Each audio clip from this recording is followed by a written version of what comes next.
Welcome back, dear students. Today we are going to discuss about properties of operations और rational number. आज हमारे chapter बेटा rational numbers जो हमने previous class के अंदर डिस्कस किया था, प्रीवियस वीडियो के अंदर डिस्कस किया था, उसी को हम कंटिन्यू कर रहे हैं। हमारे दो टॉपिक्स रिमेन्स रह गए थे बेटा।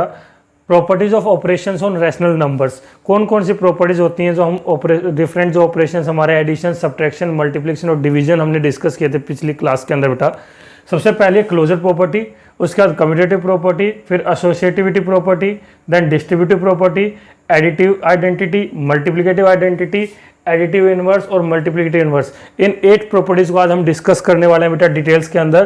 क्लोजर प्रॉपर्टी क्या कहती है बेटा, जब किसी रैशनल नंबर के बाद ऊपर कोई फंक्शन इंप्लीमेंट किया जाए तो हमें रिजल्ट रैशनल नंबर मिलना चाहिए। क्या मिलना चाहिए बेटा? रैशनल नंबर मिलना चाहिए। तो हमारी ऑपरेशन जो होगा वो क्या होगा? आपका क्लोज्ड होगा। क्या होगा? क्लोज्ड। अगर नहीं फॉलो होती है तो वो क्लोज नहीं होगा। अगर हम बात करते हैं बेटा addition, multiplication, subtraction, addition, multiplication and subtraction of rational number, जब एक रैशनल नंबर को ऐड करते हैं बेटा दूसरे रैशनल नंबर के अंदर तो हमें रिजल्ट क्या मिलेगा? रैशनल नंबर मिलेगा बेटा।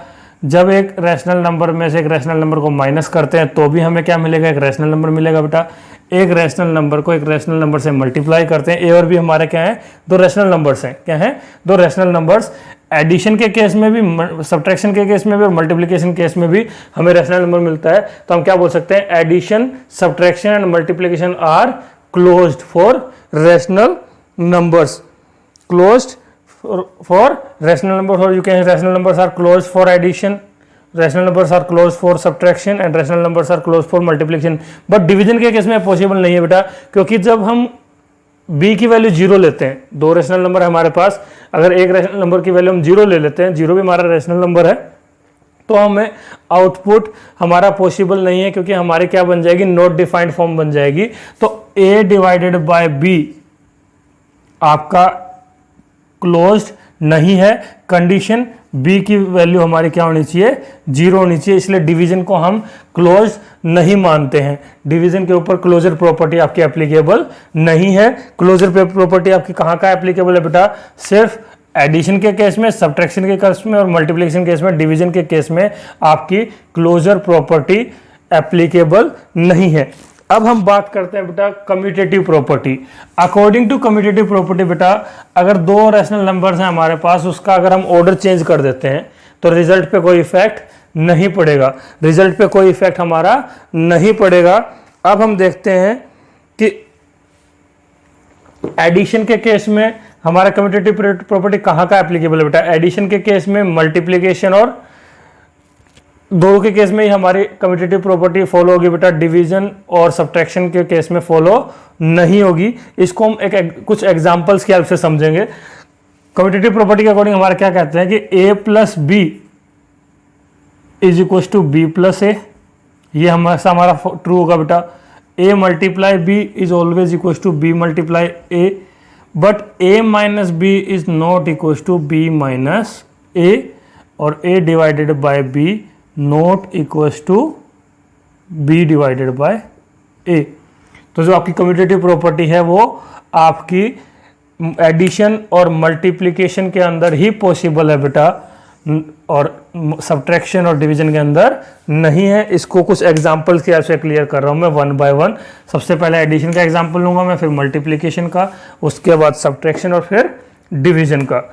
बेटा एडिशन का एग्जांपल लेते हैं। सपोज हम 2 + 3 करते हैं। 2 और 3 हमारे दोनों रैशनल नंबर्स हैं, या हम 3 + 2 करते हैं, दोनों केस में हमारा आंसर क्या आएगा? 5 आएगा। इसी तरीके से जब मल्टीप्लाई की बात करते हैं तो 4 × 5 और 5 × 4, दोनों केस में हमारा रिजल्ट क्या आएगा? 20 आएगा। Changing of order of functions और changing the order of rational numbers, इन दोनों केस में, एडिशन और सब्ट्रैक्शन, मल्टीप्लिकेशन केस में बेटा आपके रिजल्ट पे कोई इफेक्ट नहीं पड़ेगा। लेकिन अगर हम यही बात करें, सपोज हमने 3 - 2 लिया है, तो हमारे पास क्या आ गया 1। बट जब 2 - 3 करेंगे तो हमारे पास वैल्यू आएगी बेटा -1। दोनों रैशनल नंबर हमारे डिफरेंट हैं, इसीलिए कम्यूटेटिव प्रॉपर्टी आपकी सब्ट्रैक्शन में फॉलो नहीं होती है। इसी तरीके से हम जब डिवाइड की बात करते हैं, सपोज आपने 10 / 5 किया है तो हमारे पास वैल्यू आएगी बेटा 2। लेकिन जब 5 को 10 से डिवाइड करेंगे तो हमारे पास वैल्यू आएगी 0.5 और यू कैन से 1/2। तो आपका सब्ट्रैक्शन के केस में और डिवीजन के केस में कम्यूटेटिव प्रॉपर्टी फॉलो नहीं होती है, but in case of multiplication and addition it follows.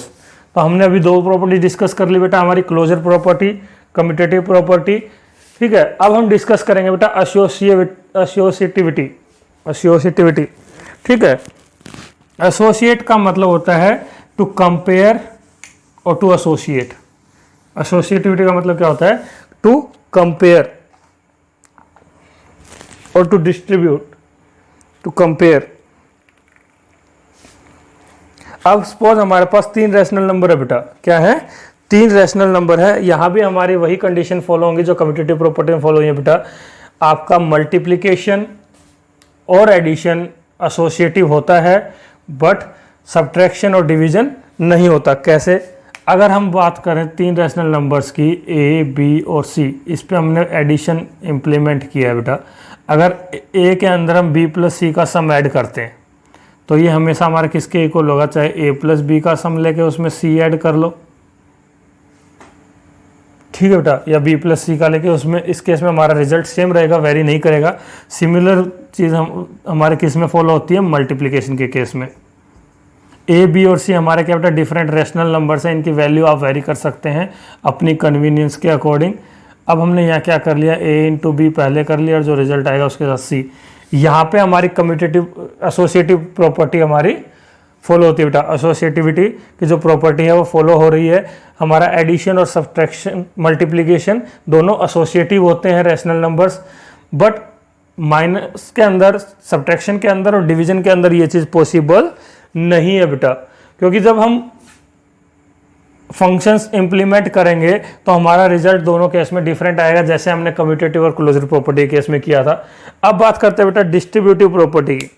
Distributive property, distributive of multiplication over addition and subtraction.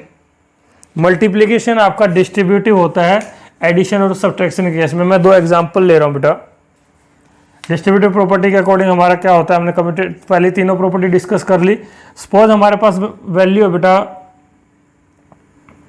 100 × 4 और एक है हमारे पास 100 × 3।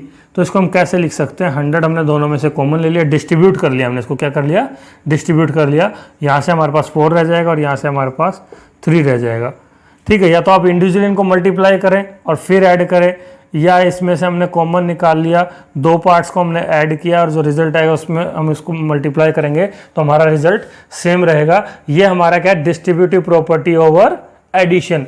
लेकिन अगर यहाँ बीच में सब्ट्रैक्शन होता तो हमारा क्या बन जाता है? Distributive property over subtraction. Multiplication is distributive over addition and subtraction बेटा। तो यहाँ पे हमारा आंसर क्या रहेगा? सेम 400 - 300 100, 100 × 100। तो अब हमने क्या डिस्कस किया बेटा? डिस्ट्रीब्यूटिव प्रॉपर्टी डिस्कस की है। क्या डिस्कस की है? Distributive property. अब बात करते हैं एडिटिव आइडेंटिटी। एडिटिव आइडेंटिटी जिसको हम प्रॉपर्टी ऑफ जीरो भी बोलते हैं। क्या बोलते हैं? इसका दूसरा नाम क्या आपका? Property of zero. इसका सेकंड नेम क्या हमारा? Property of zero. और मल्टीप्लिकेटिव आइडेंटिटी का नाम क्या हमारा? Property of 1। क्या है? Property of 1। इसको मैं ओरली बता रहा हूं बेटा। एडिटिव आइडेंटिटी मीन्स अगर किसी भी रैशनल नंबर में हम जीरो ऐड करते हैं, क्या ऐड करते हैं? जीरो ऐड करते हैं, तो रिजल्ट हमेशा हमारा क्या रहेगा? वो रैशनल नंबर रहेगा, हमें वही रैशनल नंबर क्या मिलेगा? एज ए रिजल्ट मिलेगा। सिमिलरली मल्टीप्लिकेटिव आइडेंटिटी के केस में बेटा यहाँ हम 1 लेते हैं। जब किसी रैशनल नंबर को 1 से मल्टीप्लाई किया जाता है तो हमें वही रैशनल नंबर मिलता है। ये हमारे क्या थी? एडिटिव आइडेंटिटी और मल्टीप्लिकेटिव आइडेंटिटी। इनके दूसरे नाम क्या क्या? प्रॉपर्टी ऑफ जीरो और प्रॉपर्टी ऑफ 1। अब हम बात करते हैं एडिटिव इनवर्स। क्या है हमारे पास? एडिटिव इनवर्स मीन्स जब किसी रैशनल नंबर के अंदर उसका इनवर्स ऐड किया जाता है। क्या किया जाता है? ऐड किया जाता है, तो रिजल्ट हमेशा हमारा क्या रहेगा? जीरो। क्या रहेगा? जीरो। मीन्स एक हमारे पास रैशनल नंबर है a, अगर उसके अंदर इसका इनवर्स ऐड कर देते हैं -a, तो हमें क्या मिलेगा बेटा? जीरो मिलेगा। क्या मिलेगा? जीरो। हमने क्या किया? Additive inverse. तो हमने क्या करना है? उसका इनवर्स ऐड करना है। इनवर्स का मतलब होता है उसका उल्टा बेटा। रिजल्ट हमारा क्या रहेगा? जीरो रहेगा। सिमिलरली अगर हम एक रैशनल नंबर के अंदर उसका रेसिप्रोकल मीन्स डिनोमिनेटर न्यूमरेटर में चल जाएगा बेटा, न्यूमरेटर डिनोमिनेटर में, तो हमारा रिजल्ट क्या रहेगा? 1। ये आपका क्या है? मल्टीप्लिकेटिव इनवर्स है। ये हमारा क्या है? Multiplicative inverse. ये हमारा क्या है? Additive inverse. अगर ए की बात करते हैं तो ए का एडिटिव इनवर्स क्या है? -a, और -a की बात करें तो उसका एडिटिव इनवर्स क्या है? a बेटा। मल्टीप्लिकेटिव इनवर्स की बात करें तो a का मल्टीप्लिकेटिव इनवर्स क्या है? 1/a, और 1/a का मल्टीप्लिकेटिव इनवर्स क्या है? a। तो ये तो हमारे क्या थे बेटा? Properties of operations on rational numbers. आज का हमारा एक लास्ट टॉपिक है बेटा जो हमारा रहता है डिस्कस करना, वो है कि हम दो दिए गए रैशनल नंबर्स के बीच में और रैशनल नंबर्स कैसे इंसर्ट करेंगे। इसमें मेथड्स काफ़ी हैं बेटा, बट मैं आपको एक बिल्कुल सिंपलेस्ट जो हम कहें जिसको हम कोई भी बच्चा यूज कर सकता है उसी को डिस्कस करेंगे बेटा। मेथड आपके सबसे पहला है मिड वैल्यू मेथड है, ठीक है। उसके हमारे इसके अंदर टोटल 3 मेथड्स होते हैं बेटा। आपके कितने मेथड्स होते हैं? 3। टॉपिक क्या है हमारा? Insertion of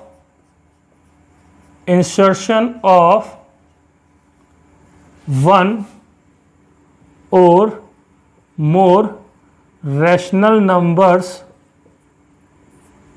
insertions of one or more rational numbers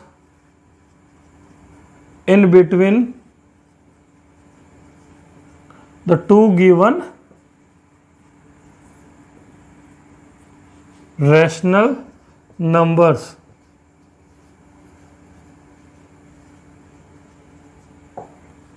इसके बेटा 3 मेथड आपके। सबसे पहला मेथड आपका मिड वैल्यू मेथड। कौन सा है? Mid value method. ये हमने रेगुलर क्लास में भी डिस्कस किया था बेटा आपके। उसके बाद है गैप मेथड,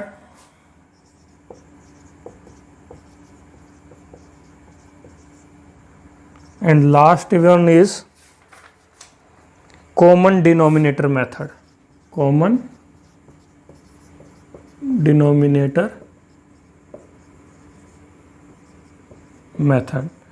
तीनों नाम से आपको थोड़ा सा आइडिया लग गया होगा बेटा। मिड वैल्यू मीन्स दो रैशनल नंबर के बीच की वैल्यू निकालनी है। हमने क्या निकालनी है? बीच की वैल्यू। और दो चीज़ों के बीच की वैल्यू कैसे निकलती है बेटा? उन दोनों को ऐड करके 2 से डिवाइड करने से। सपोज एक रैशनल नंबर हमारा क्या है? a, दूसरा क्या है हमारा? b। हमने इसके बीच के रैशनल नंबर्स बताने बेटा, तो हम क्या करेंगे? इन दोनों को ऐड करेंगे और 2 से डिवाइड कर देंगे, तो हमारा बीच का रैशनल नंबर आ जाएगा, ठीक है। सपोज एक ये नंबर लाइन है, यहाँ पे a है आपका, यहाँ b है, तो ये बीच की वैल्यू क्या आ गई? a + b/2। अब इसी को आप आगे रिपीट कर सकते हैं। इसके बीच की वैल्यू निकालनी है तो इन दोनों को ऐड कर देंगे हम और 2 से डिवाइड करेंगे। इसके बीच की वैल्यू निकालने बेटा, इन दोनों को ऐड करके 2 से डिवाइड। तो इसके बीच में हम इन्फिनाइट रैशनल नंबर्स हमारे फाइंड आउट कर सकते हैं बेटा। इन्फिनाइट रैशनल नंबर्स हम फाइंड आउट कर सकते हैं। गैप मेथड क्या है आपका? गैप मेथड थोड़ा सा कॉम्प्लिकेटेड बेटा, इसको मैं एग्जांपल्स की हेल्प से क्लियर करता हूं आपको। पहले हम गैप मेथड डिस्कस करेंगे, फिर कॉमन डिनोमिनेटर मेथड डिस्कस करेंगे।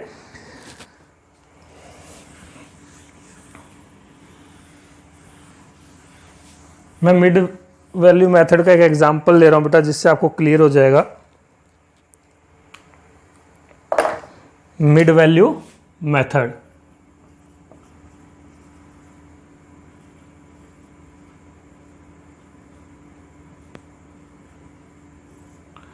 सपोज हमारे पास दो रैशनल नंबर है बेटा, 1/2 एंड 1/3।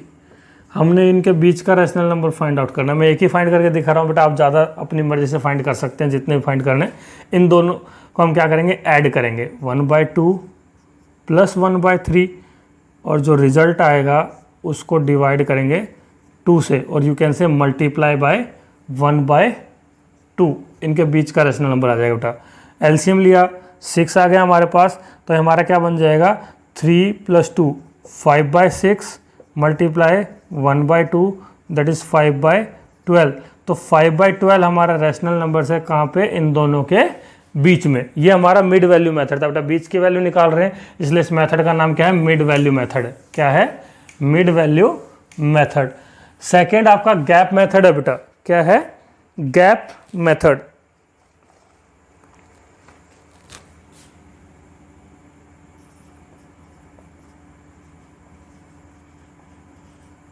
जैसा कि नाम से पता चल रहा है, हम पहले गैप फाइंड आउट करेंगे। क्या करेंगे, गैप फाइंड आउट करेंगे। इसकी आपकी टोटल 3 बेसिक स्टेप्स हैं बेटा। क्या है, 3 बेसिक स्टेप्स हैं। Step 1,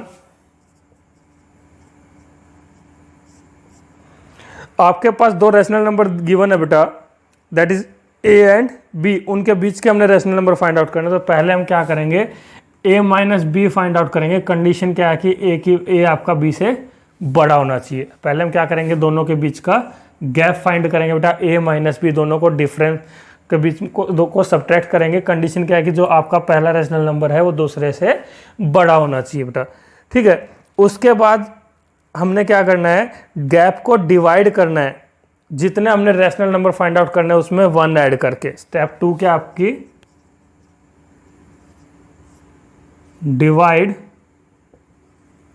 gap that is a minus B by n+1। a minus B को हमने n+1 से डिवाइड करना है। n क्या है हमारा, n is number of rational numbers that we have to find, number of rational numbers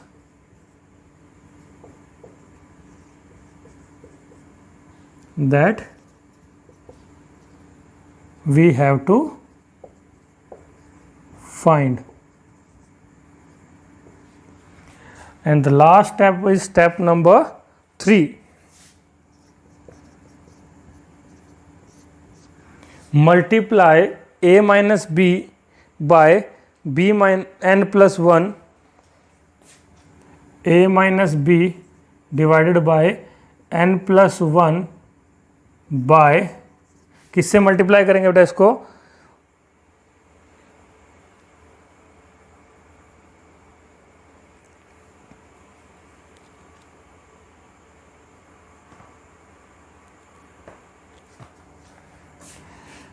जैसे पहला रेशनल नंबर निकालना था a+1 से मल्टीप्लाई करेंगे इसको, दूसरा निकालना है तो a+2 से, तीसरा निकालना है तो a+3 से, ऐसे ही कहाँ तक, n तक, a+n तक। इसको किससे मल्टीप्लाई करेंगे बेटा, a+n, लास्ट जितने हमने रेशनल नंबर फाइंड आउट करने हैं वहाँ तक इसको हम, जो हमारे पास सेकेंड स्टेप में जो वैल्यू आई है उसको डिवाइड मल्टीप्लाई करते चले जाएंगे, तो हमारे पास नंबर ऑफ रेशनल नंबर्स आ जाएंगे हमारे।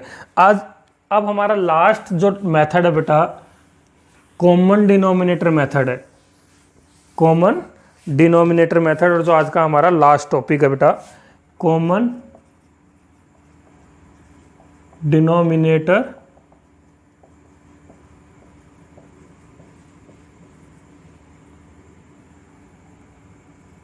मेथड। आपने डिनोमिनेटर को सेम बनाना है बेटा। क्या करना है, आपने डिनोमिनेटर को सेम बनाना है। हम एग्जांपल ले लेते हैं 2/5 एंड 1/2। हमने इनके बीच में रेशनल नंबर फाइंड आउट करना है बेटा। पहले इनका एलसीएम ले लेते हैं। हमारा एलसीएम क्या आएगा, 10, जिससे डिनोमिनेटर सेम हो जाएगा बेटा। ये क्या बन जाएगा हमारा 4/10, और ये बन जाएगा हमारा 10/20। अब इसके बीच के रेशनल नंबर्स कौन से होंगे हमारे, ये बन गया बेटा। इसको हमने इसमें ट्रांसफॉर्म कर लिया 5,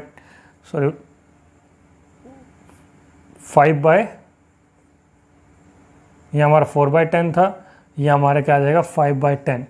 अब सपोज हमने इसके बीच में बेटा 6 रेशनल नंबर्स फाइंड करने, कितने फाइंड करने, 6। तो इसको हम एक नंबर इंक्रीज करके मल्टीप्लाई करेंगे। इसको 7 से मल्टीप्लाई कर देते हैं। 4 7 जा 28 डिवाइडेड बाई 70। इसको भी 7 से मल्टीप्लाई कर लेते हैं बेटा, 35/70। ठीक है, क्योंकि हमें 6 रैशनल नंबर्स चाहिए थे। कितने रैशनल नंबर्स चाहिए थे? 6। तो इसके बीच के 6 रैशनल नंबर्स कौन कौन से होंगे हमारे? 29,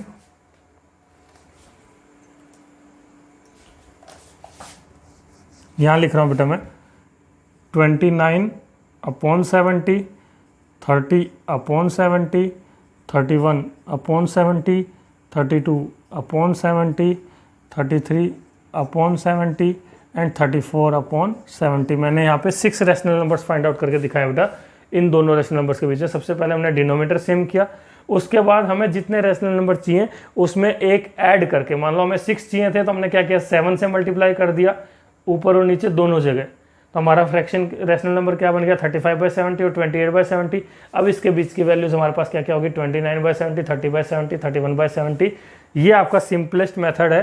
तो आप तीनों मेथड में से जो आपको सुटेबल लगे, जो आपको ईजी लगे, आप उसको यूज कर सकते हैं to find out different rational numbers between two given rational numbers. Thank you and have a nice day.